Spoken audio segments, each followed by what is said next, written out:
these are frog legs. And this is a flamethrower. And today, we're going to be cooking 15 different exotic steaks in some of the craziest ways you can ever think of.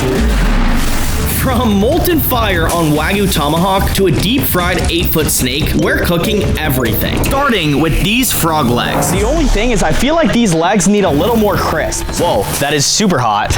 Now that these legs are cooked, I'm going to taste it and put it on a tier ranking list. That way we can compare our flame-charred swamp meat to other crazy things we're going to be eating, like cryo-seared python, campfire-cooked yak, and so much more.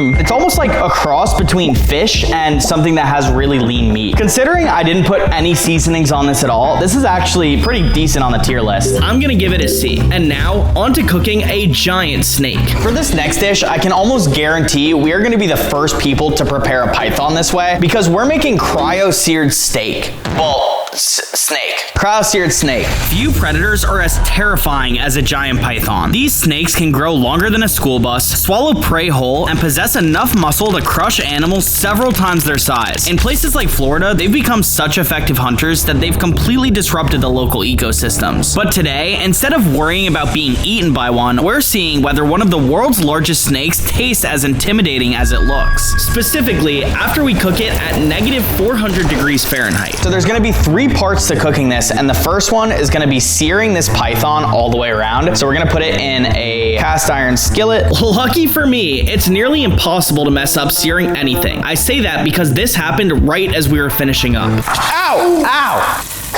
That hurts. Once the python took on enough heat, it started to look like a roller coaster out of a horror movie. Twists and turns in every corner, and teeth that look like they're ready to strike at any moment. If this is what it looks like just from increasing the temperature, who knows what it'll look like when I put it at negative 400 degrees. That's what we've got this liquid nitrogen tank for. We're gonna be submerging it in the coldest available liquid that you're legally able to buy. From there, we're deep frying it in gallons of hot oil. So how this works is the snake is currently getting below freezing temperatures. Because the contrast in temperature is gonna be so intense, it's gonna make it so it deep fries significantly faster. I will bring this over. This is so cool. We're gonna grab the cryo-seared snake, put it directly into our deep frying pot. Wow, that is freezing cold. Gonna go ahead and slowly lower this in. After only a few minutes in the deep fryer, this snake was looking delicious. But looks don't get you very far on a tier list. Taste does. This was a huge success. This snake is fully cooked. Look at this thing. And not only that, but I can even see the little parts of his spine, the overall anatomy of this snake. It's super cool. To get the steak of this snake, we're gonna wanna go to the thickest part of it, which is gonna be the middle of its body. Look at this char right over here. This looks delicious. When I cut into it, it was actually surprising how much meat I was able to get.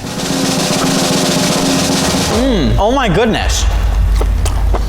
That's actually delicious. Exactly like chicken. The cryo-sear is something that you should not sleep on at all. Next up, we've got a turtle. Turtles have been around since before the dinosaurs disappeared, surviving multiple mass extinctions while changing very little over millions of years. Protected by a shell that acts like built-in armor, they seem almost indestructible. But for centuries, many cultures have considered turtle meat a delicacy. We're about to find out whether this ancient survivor deserves its reputation, or if some creatures are more impressive alive than they are on a dinner plate. For this next steak, we're gonna be getting inspiration from the survival expert Bear Grylls when he cooks a turtle. That's right, this is actual turtle meat on my cutting board. In his cooking style, he gets the shell of a turtle and he's gonna be stuffing the meat inside the shell. So the plan is to put this turtle shell in the grill and then let it heat up so much that the shell gets brittle and we're gonna be able to crack into it like a mallet. Whoa, that is a hot grill.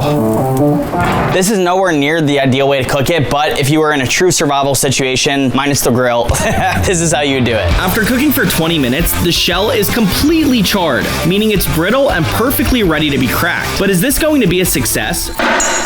So the idea behind this is that the turtle shell is supposed to like pressure cook the meat, and honestly, it looks pretty gnarly. Oh my God, look, there's a nice char on the outside. I can also feel that the shell itself feels entirely brittle. Like, I'm very confident I could break this with my hands, but we're gonna use safety precautions. That's why I have my glasses on. I'm also gonna be using a mallet, and I'm also seeing that the meat looks super well cooked. So let's get to cracking. Oh, it works. No freaking way. Now we just go ahead and reach on in there. This is crazy. And this meat looks good, bro. Like, very well cooked. Oh, it got on me a little bit. This meat looks super good. Ow, ow, it's super hot. All right, so this is easily the gnarliest way I've ever cooked anything. Let's go ahead and take a bite. Ugh. It's like incredibly gamey and also has like a little bit of a swampy taste to it. Like it's like a cross between fish and pork. That's the best way to describe it. Even with my first bite being not so delicious, I had a feeling my second bite was going to be much better. Also keep in mind, I didn't season this or anything. It's literally just the taste of turtle. I think I'm gonna hard pass on this one. And now, onto an electric eel. With a body that looks more like a snake than a fish, eels have been terrifying swimmers and fascinating scientists for centuries. Some species grow over 10 feet long, while others travel thousands of miles across the ocean during one of the most mysterious migrations in the animal kingdom. This video is sponsored by Typhur, but despite their intimidating appearance, eels are considered a delicacy in many cultures around the world. Today, I'm determined to find out whether this slippery predator tastes as impressive as its reputation suggests. I present to you my ultra-fast cooking contraption. We're gonna be making our very own electric eel, but we don't have it yet because first I need to show you how it works by using this pickle. These two conductors have copper wire tied to them, and we're gonna plug this into an outlet. By the way, do not try this at home. Next, we're gonna put it into the pickle or whatever we're trying to cook, and electricity is gonna run throughout it. Dim the lights. 3, 2, 1. Dang, that is so sick. Look, you can see it all throughout the pickle. Right now, volts of electricity are going into the pickle and making it light up from all angles. So in theory, if we do this with an eel, the electricity will cook it, right? So this contraption is slightly different, and how it works is that the copper wire will run electricity into the metal grates, and the electricity will cook the eel inside at rapid speed. I've never done this. This is kind of scary, to be honest. So we're gonna go ahead and lay the metal grates down, just like this, and roll this eel up. You want the sharp parts of the metal grate on the eel as deep as it'll go. Then you're gonna sandwich it in and make sure the metal grates really pierce it. There we go. Feels like it's in there. Now this next part is very important. We need 2 glass cups because glass does not conduct electricity. The one thing is that if this works and cooks it well, you have to subscribe. Oh my God, I hear it. Do you hear that? Look at that, bro, it's cooking. All right, we're gonna plug it in one more time and just let it be for like a while. Much later. All right, well, this has been cooking for like 10 minutes. My entire house smells like electric eel now. Not in the way you hope either. It's actually so fun to just watch this happen, but we're gonna go ahead and unplug. I'll admit, that was pretty cool, but the goal isn't to do a fun science experiment. It's to see if this is a viable way to cook an animal's meat. Is this going to change the way people cook forever, or will it be a complete fail? Wow, look at that. It's cooked for real. This eel is also like really freaking hot. I would have never expected that. Ow, it's really hot. All there is left to do is try the electric eel. I'm kind of excited.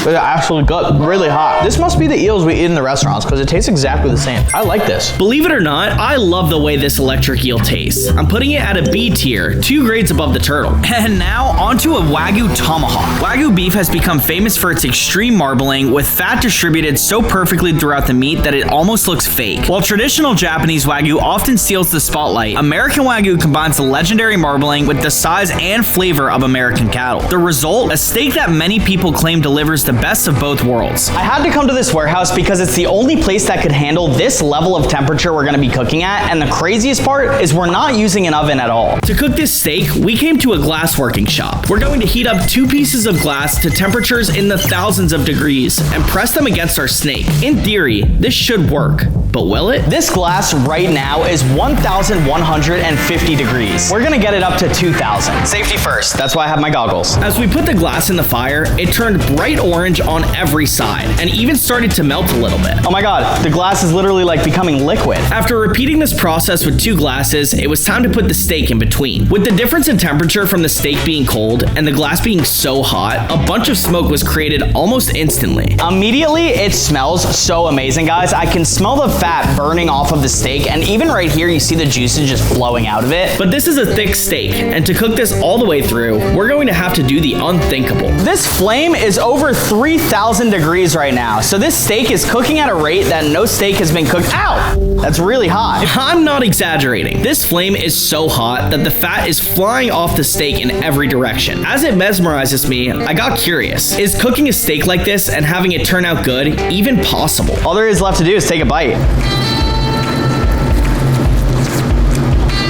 It has a nice char on the outside, and then the inside is just so fatty and juicy. Like, as I'm biting into it, it's literally melting in my mouth. This steak is a huge success. And now, onto a wild boar. Wild boars are built like tanks, equipped with razor-sharp tusks, thick hides, and enough aggression to fight predators much larger than themselves. They've spread across huge portions of the world and become one of the most destructive invasive animals on the planet. But today, we're taking one of these beasts and turning it into a massive slow-cooked meal. Now, the reason this is the best part of the boar is because the back part of any boar's legs are by far the thickest. It's gonna have the biggest amount of meat and fat content on it, and for that reason, it's gonna be absolutely delicious. But everybody knows the best things in life come with time, and for that reason, we're gonna be slow cooking it. Before we put this in the smoker, we need to get a perfect crust of seasoning on it, and as a binder, we're gonna be using Dijon mustard. Mustard is the perfect thing to bind seasonings to your meat. It's pasty, so you won't lose any, and adds a whole depth of flavor on its own. Let's go ahead and put an outrageous amount of Dijon on there. Let's get a good spread. We want it to really coat the outside of the boar. This already looks so freaking good, guys. Now I'm gonna put an outrageous amount of steak seasoning on it. Go ahead and pat it in. All right, now we're gonna put it on our mini smoker. Thing is so freaking hot. Not only that, but they call it a slow cook for a reason. We're going to let this pig sit in the smoker for several hours so it gets a deep penetration of flavor and tenderness.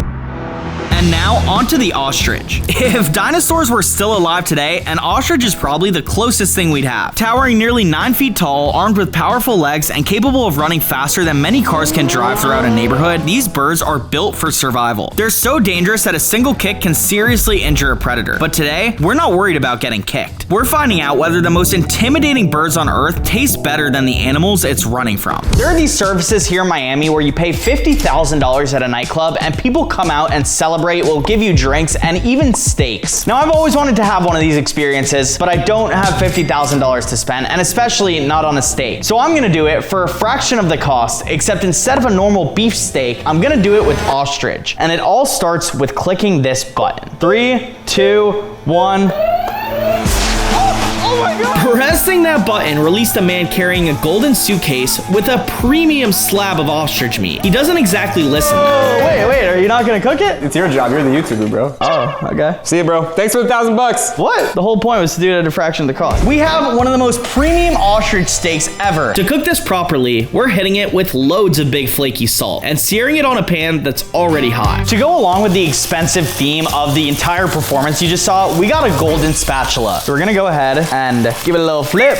Oh wow, this looks incredible actually. Ostrich needs to be an internal temperature of at least 125 for it to be medium rare. That's what we're going for. I like all my meats medium rare. We're gonna go ahead and just really pierce the steak with it. All right, perfect. So I'm tracking the heat on my phone right now, and it's slowly approaching 135, which is the target temperature. This is the most professional thing we've ever had on this channel. This video is sponsored by Typhur, because I have a confession about every steak I've ever made. I can go out and catch an animal with my bare hands, no problem. But when it comes to cooking it, I usually set it on the stove, sit there and stare at it, wondering when it'll be done. Half the meals I cook on this channel are a complete gamble. So Typhur sent me the thing that's gonna end all of the guessing. It's got 6 sensors in one probe. It knows the inside temp and the outside temp, so instead of guessing by time, I just pull it the second it hits the correct temperature. And I don't even need my phone. The base right here shows everything, and I can even set the temperature from here too. But here's the part I wanna test. I am nowhere near my stove right now. I'm basically in my neighbor's backyard, and it is still tracking. It says it could track up to 700 feet. At this point, I'm genuinely trying to break it, but it is not breaking. No matter what I do, it's still tracking perfectly. Which means if I listen to this right now, it's gonna be perfectly cooked the first try with no guessing. It's grilling month, and the Typhur Sync Gold is the perfect tool for cooking meat with confidence. Click the link in the description and use code NICKCRACKA for 10% off. And now, back to the chaos in the kitchen.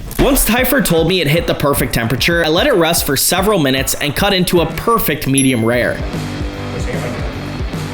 My favorite part is the outside because I feel like you get a pretty good crust and seasoning. How's everything going over here? It's really good. I mean, the service was not worth what you charged me. Kind of whack. That's crazy, bro. You're taking a piece of the steak? Yeah, it's a $1,000 steak. Of course I'm gonna take the steak. What? This is why you don't go with the nightclubs in Miami. Literally, that's exactly what happens. At least the steak came out really good. While we wait for that to finish up, we're going to move on to our next animal steak, a yak. Living at elevations where many animals struggle to breathe, yaks thrive in some of the harshest environments on Earth. Their thick coats protect protected them from freezing temperatures, and they've helped humans survive in the Himalayas for thousands of years. Despite their importance, very few people outside of Asia have ever tasted one. We're about to find out whether yak is one of the world's most underrated meats, or if there's a reason it's never gone mainstream. Now I know what you're thinking, Nick. You're in a beautiful kitchen. You're probably gonna use some crazy equipment to cook this, and you couldn't be farther away from the truth, because we're gonna cook this hobo style. So in true hobo fashion, we're gonna keep this extremely simple. The only thing is I feel like most hobos are not eating yak, but we gotta make do with what we got. So here we go. What I mean by cooking this hobo style is actually pretty genius. I'm placing the yak steak in aluminum foil, covering it with garlic and herb butter, and burying it under a bunch of dirt. Next, I'm putting a bunch of wood on top and lighting a massive fire. In theory, this should be identical to an oven, as long as nothing goes wrong. In order for the yak to fully cook, it needs to get to over 400 degrees Fahrenheit underground, and I can tell you, it is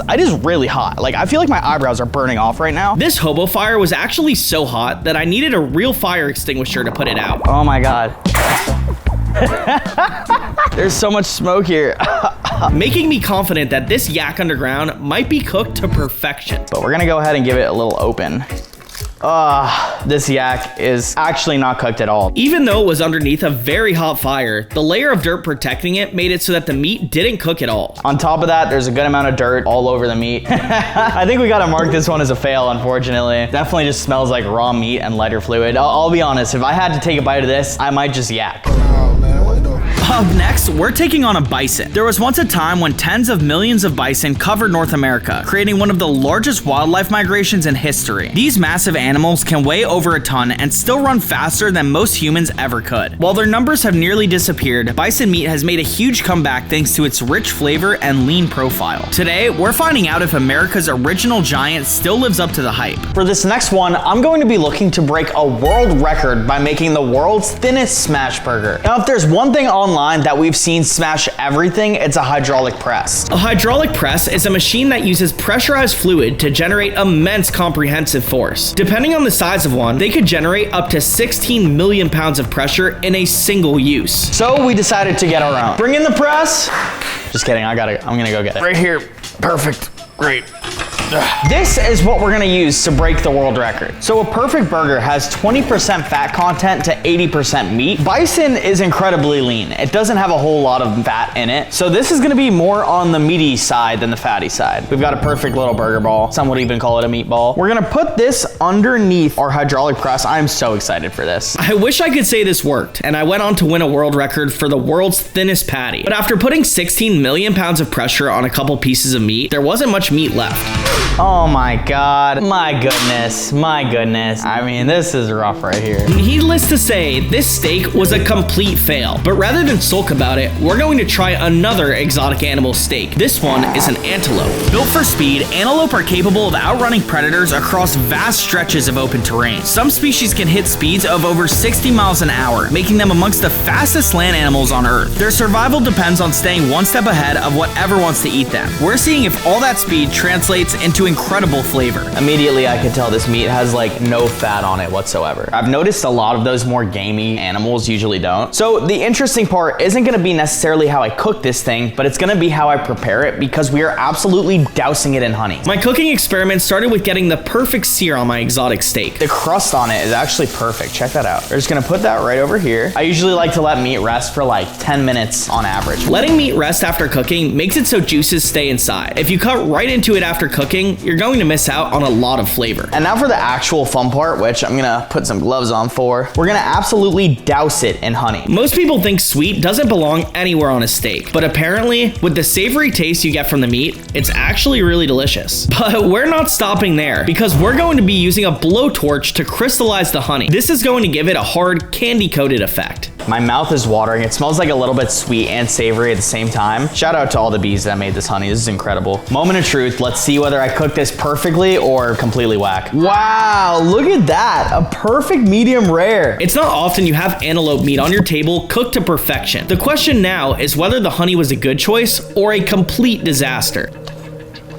The inside is not really cooked. It tastes very bloody. No, you can't really taste the honey either. I'm gonna say this one didn't work. Because we've tried so many land animals in a row, we're switching it up and eating a reptile, but we're not cooking it in the way you'd expect. The unmistakable sound of a rattlesnake is nature's warning system telling you to back away immediately. Armed with venom, camouflage, and lightning-fast strikes, these reptiles have earned a reputation as one of North America's most feared predators. But despite that reputation, people have been eating rattlesnakes for generations. Today, we're going to find out if this dangerous reptile is secretly delicious or if curiosity finally caught up with me. Laid out in front of me is rattlesnake meat. Even though these guys can be very angry in the wild, and by angry I mean deadly, today we're gonna be showing this snake a very fun time because we're gonna be cooking this meat on a Ferris wheel. So the plan here is to cut this rattlesnake into nuggets, which is actually kind of hard because I'm like cutting through bone right now. There we go, that's like a little nugget, right? Yeah. All right, we just need a few of these. The thicker parts of the snake are harder to cut.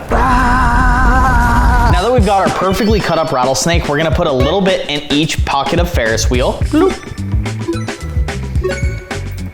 Now the way we cook this is actually really fun. We're going to be using a portable campfire to heat up our rattlesnake steak. Start by raising your Ferris wheel to the appropriate height to fit your campfire underneath. Then light it and watch it spin until it's fully cooked. I'll admit, at first I had my doubts, but then I took a closer look. All right, it's been spinning for a while, so it's time to get it out, see what it looks like. Wow, immediately this is looking pretty freaking cooked. I'm seeing some of the Ferris wheel is a little bit more burnt than other pieces. This specific one is looking really, really crispy right here. Go ahead and get it all on out. So the rattlesnake is officially cooked. All we're gonna do is put a little bit of salt on it because I really wanna taste the snake in each bite. This one looks like it's the most cooked and it has like a brown outside. As I took a bite, I couldn't help but think of one thing. A little bit of saltiness. I literally can't tell the difference between this and chicken. Look at that, get good meat off of it. Up next, we have a normal brisket. Said no one ever. We do not cook normal things here.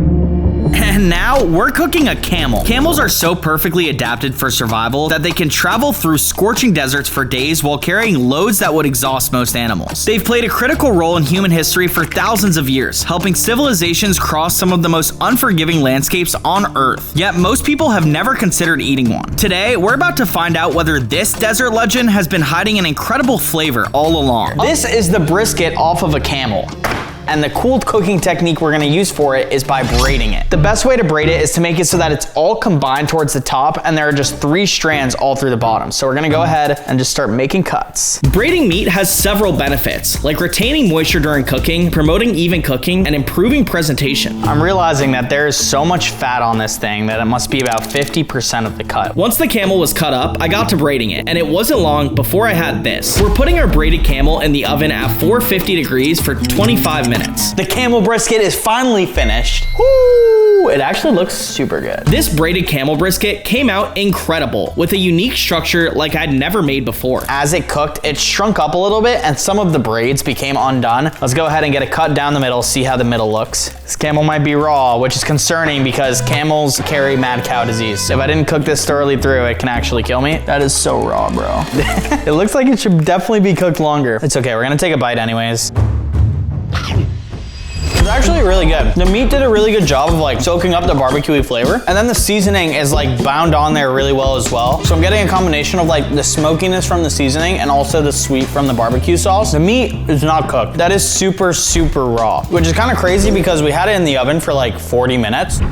And now onto the elk. Standing over 5 feet tall at the shoulders and carrying antlers that can span wider than a grown man is tall, elk are among the largest members of the deer family. During mating season, their haunting noises can echo across entire valleys. They're powerful, majestic, and highly prized by hunters. Today, we're seeing if elk earns the same level of respect once it reaches the plate. If you love elk meat, you might want to close your eyes because I'm about to cook it like a Pop-Tart. That's right, the old-fashioned way, where's the toaster? There's really no catch to this one. I just want to see if this is gonna work. This might be like a hack for cooking steak on the go if you're in a hurry. We're literally just gonna go in. I kind of cut them so that they are like the perfect bread shape. Bloop, bloop. They're in there, that's for sure. The smell is wild. At first, I had my doubts, but after 5 minutes, Oh, wow, yo, that's like cooked. That looks good. It also smells really good. these elk steaks look perfectly cooked and smell amazing. But is there any way they can be our first S tier in this video? Did we just discover a new way to cook steak? So the plan is to just put a little bit of flaky salt seasoning on them. Moment of truth, let's see if it worked. Oh, yo, it actually like really, really worked. That's like a medium. Gonna go in for a bite. Very excited about this. Wow. This came out incredible. Really good. A little bit more of a metallic-y flavor to it. This is better than like most steaks I've had. I can't believe I just cooked that in a toaster. That's officially my new favorite way to cook steak. After hours of cooking, we finally reached the moment of truth. You remember that slow cooking boar in the smoker from earlier? What started out as one of the toughest and most intimidating animals on the planet has now been slowly transformed into a meal. The smell alone says that we're onto something good, but appearances can be deceiving. This boar leg came out absolutely amazing. I can already see it. This side looks like the seasoning crusted on there perfectly, and then on the bottom side, there's a really good char on it. I'm also seeing that the mustard probably like got to the bottom and seeped onto the coals. It's gonna be good. I'm gonna go ahead and get a good piece off of it. Wow, it's so tender, I can feel it. Crazy to think that we're actually just out here eating animals. Oh, bro, hold on a sec. This might be the best thing we've eaten the entire video. Wow. The meat did such a good job of retaining the smoky flavor. The seasoning for this is perfect also. And it just cooked so well all throughout it. That is so good. With that being as delicious as it is, it confidently earns its spot as an S-tier meal. For our last meal, we'll be cooking a Japanese A5 Wagyu, the most expensive steak money can buy. Often considered the gold standard of beef, A5 Wagyu is so heavily marveled that it looks more like a piece of art than something you're supposed to eat. Produced under incredibly strict standards, it's one of the most expensive and sought-after meats in the world. We're about to find out whether A5 Wagyu truly deserves its reputation or if it's simply the most overhyped steak on earth. For this next meat, we're gonna be cooking the most expensive steak on the planet. That's right, this is Japanese A5 Wagyu. Just this steak alone cost me $300, and the coolest part about seeing these are all the striations of fat in them. You could tell that this is just about to be such an amazing piece of meat. But what's even more amazing is how we're gonna cook it. Salt baking is an ancient cooking technique where food is completely enclosed in a thick shell of coarse salt before baking. Despite the amount of salt used, the food usually doesn't end up overly salty because the hardened crust acts as a barrier, and that's exactly how we're gonna cook the world's highest quality meat. It's very important when you're dealing with this premium of a cut of meat that you wear gloves, because if you don't handle the meat with gloves, the fat content inside is gonna start to melt and you're already gonna be losing flavor. We're gonna be making a salt crusted A5 Wagyu. So the first step is you need 3 pounds of salt. That's what we have right here. Step 1, we need an egg. We're gonna go ahead and crack this egg, but we only want the egg whites to go in, and that's what's gonna make it so that we can make a nice crust of salt. Now that the egg white is in there, we're gonna mix it with the salt, and that's gonna give us a nice binder. Now that the egg is mixed in with the salt, it's gonna make a nice paste. Dump the salt right on, and you really just wanna coat literally the entire steak with salt. Since this is a nice steak, we wanna treat it right, so we're gonna put down a little bit of thyme on top of the salt, and then you're just gonna go ahead and lay your Wagyu directly on top of it, just like this. Now we're gonna go ahead and put more thyme on top of it. It's gonna make it so it gets a little bit extra flavor while it's cooking. And now your job is literally to cover the entire Wagyu with more salt. It's gonna make it so no moisture escapes. It's all just gonna be absorbed by the steak. You wanna make it so it's perfectly enclosed. I also wanna make sure that I pat it very tight. We've got our beautiful $300 mound of salt. Crazy I even am saying that right now. And we're just gonna put it in the oven. Now traditionally, you're supposed to cook Wagyu at a low temperature, but we're gonna experiment. The reason you wanna cook it at a lower temperature is because of all the fat content in the cut of meat. It's gonna make it so that it's gonna cook faster, basically. We're gonna put it in at a very high temperature, specifically 400 degrees Fahrenheit. Let's go ahead and put it on in there. Now we wait. A few moments later. Oh wow, the salt is like crusted on there. Like it's one solid mass. Wow, look at this. Look at this. Ooh. Wow, it's cooked perfectly. We're gonna go ahead and take this steak out, put it right onto our cutting board. Oh my God, is this raw? Genuinely speaking, I could not tell you if this is completely raw or perfectly medium rare. I want you to be the judge. Comment what you think. Is that perfect? Or is that raw as hell? We're just gonna eat this. Oh my goodness, that is so good. Too much salt though. I wonder how I get the salt off of this. Yeah, it's too much salt. It's really good though. I wish I could tell you this steak will change the way people cook it forever, but it came out raw and wasn't even edible, earning it an F on our tier ranking list.